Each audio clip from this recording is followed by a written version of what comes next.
I want to tell everybody about the story of change. Now, change, everybody, is a challenging thing. Change is something that either people are excited about, they have trepidation, or they fear. And I want to take you guys all back to a time in your life that most people remember. So close your eyes. Close your eyes and come with a journey of me when you changed schools. Whether it's a new elementary school, a new high school, a middle school, whether you was a natural progression as you were getting older, or you changed cities, or you changed where you lived in the city.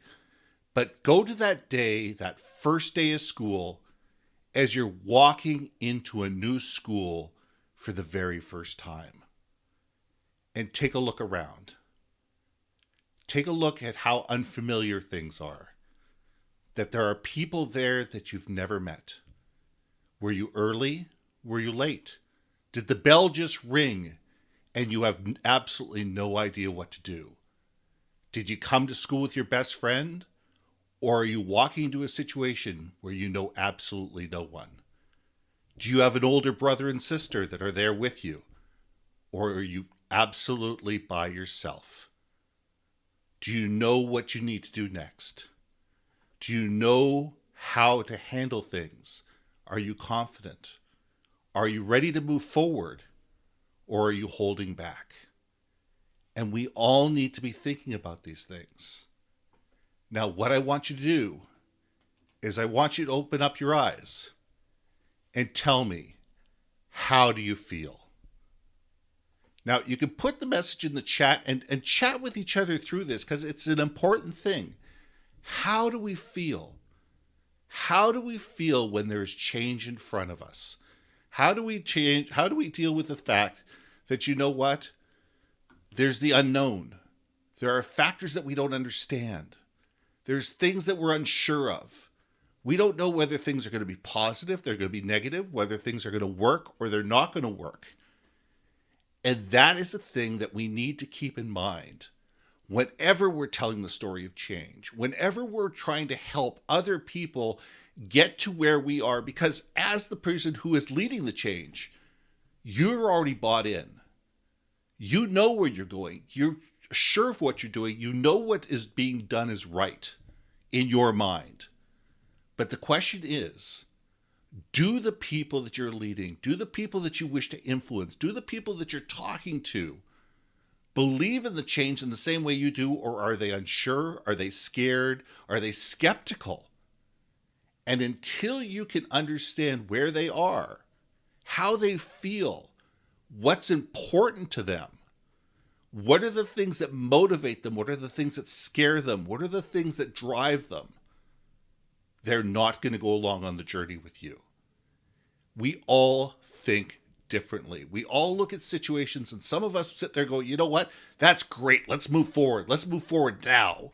Now, it can't happen soon enough. I see the direction that I'm going clear as day. And there's others that look at it and go, I'm not sure what's around that corner. Is that going to hurt me? Is that going to help me? Is it going to benefit me? Why are we doing this? Why are we changing?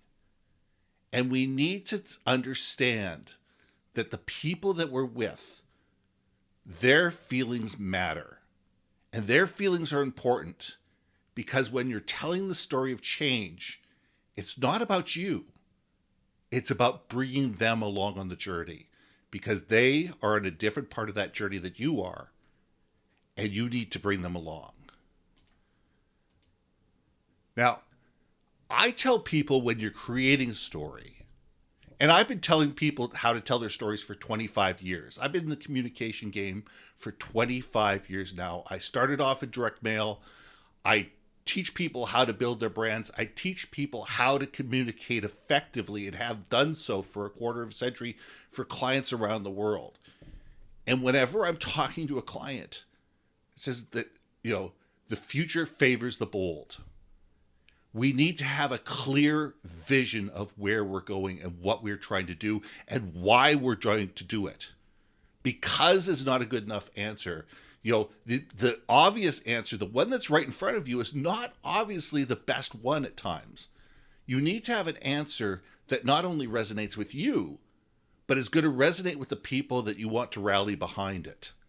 And you need to figure out what is going to motivate the people and bring them along on the journey when you're building your story, because that story is designed for them to understand, for them to value, for them to act upon it, for them to internalize the story, recall it, and retell it to others. That's why you tell a story. You tell a story because it internalizes it in other people's psyche. They sit there and say, I get it. I'm along for this journey because I see where we're going. I see why we're going in this direction. I see where we've come from, what the challenges are, what are the frustrations, how going in this direction is going to fix those frustrations, and how me being involved in this project is going to allow this project to move forward. And whether that's a project within your own particular office, or this is a worldwide climate change scenario, we all need to sit there and realize there are levels of people that are going to be part of this program, and we need to make sure that that story resonates with different people in different ways, but it motivates people in ways that they're going to take action on their own accord. Because not everybody is going to be at the front of the line. Not everybody is going to sit there and go, you know what? I'm in 100%. Let's go. Let's move forward. I'm there. Some people are going to hold back and sit there going, you know what? Let's see how everybody else does. Let's let other people trip on those landmines. Let other people fall in that hole. Let other people peek around that corner and see what happens. And then maybe, if things don't look too scary, if things are not, so terrible, maybe I'll join you. And the story needs to be for those people as much as it is for people that are willing to lead the charge. We need to motivate the people to lead the charge. Absolutely. No question about it. But those people, for the most part, get bought in early.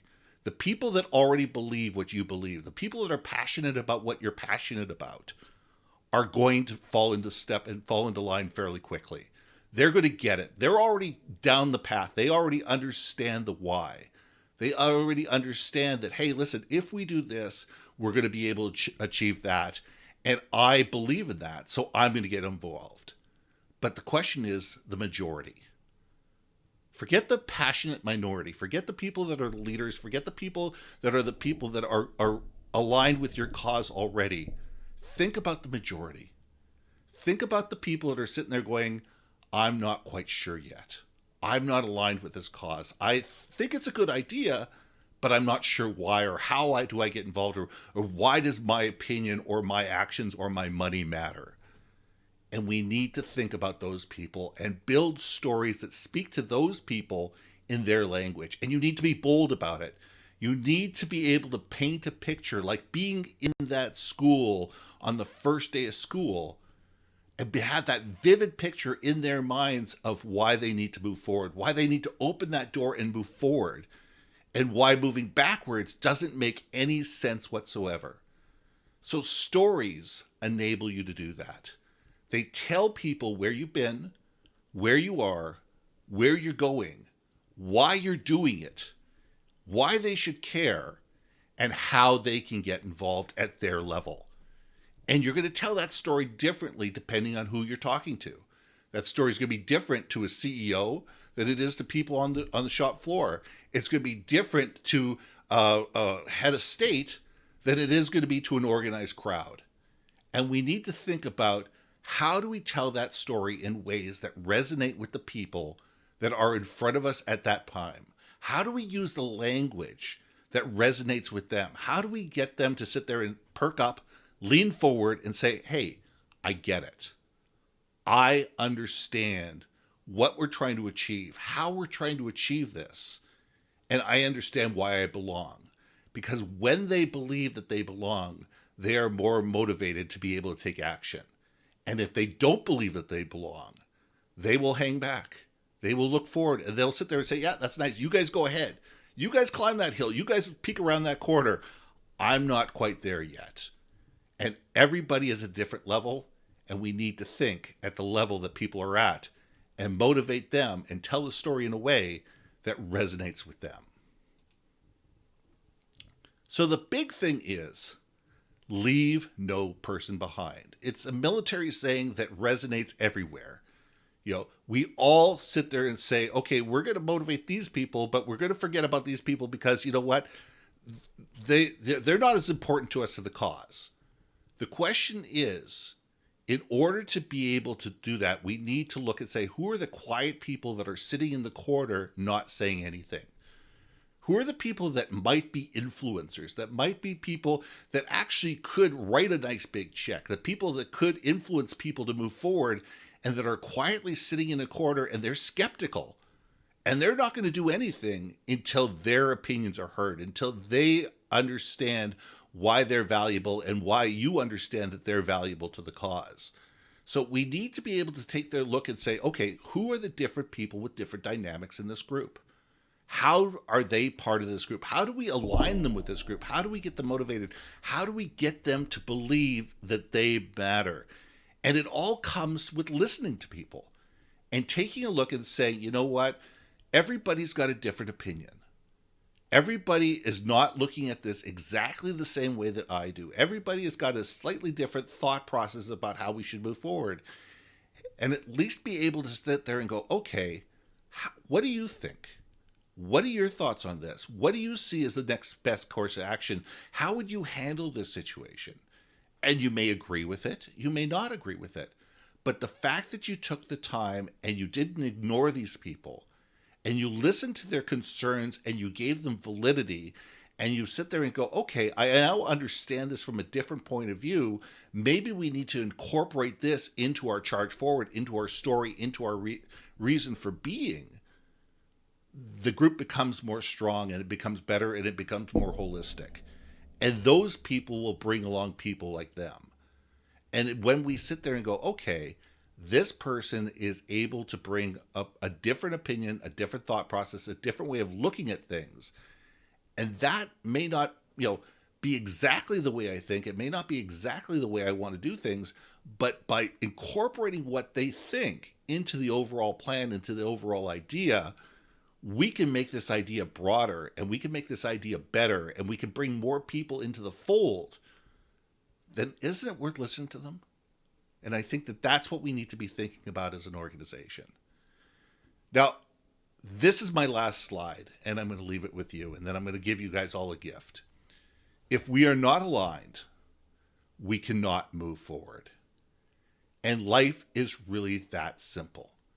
We need to make sure that we are aligned, that we have everybody within the organization, everybody within the team, understanding what the next steps are, where we are, where we're going, how we're going to get there, and why they matter. And it can't just be a story that you tell once. It's a story that you got to tell over and over again, and you need to live that story. You can't have that story not be authentic. If this is what you believe and this is what you want to do and this is the way you want to do it and this is the way you want to treat people, and that's a story that you're telling, you need to live that every single day. And so does everybody within the organization. And there has to be challenges to the people that aren't doing that. And sit there and say, listen, as a group, this is what we believe. This is what we are trying to do. This is what we're passionate about. This is how we are going to be going ahead and working together in order to achieve our goal. And we need to make sure that everybody in the group understands what it is, because every single person who's part of that group, that is aligned with that group, that is part of that brand, all of a sudden becomes an ambassador of that brand, a representative of that brand, and a spokesman for that brand. And if what they're saying, even if on the fringes, even on, in a small situation deep in a corner somewhere, is misaligned with what the overall objectives and passion and culture of the organization and the objectives are, then what you're doing is you're creating confusion. And people are going to sit there and go, well, do I listen to this or do I listen to this? Do I believe this or do I believe that? So you need to make sure that everybody is on the same page. Everybody is speaking the same language. Everybody has the same ideas and thought processes and language and story to tell. Because if we could do that, we become a far more powerful organization.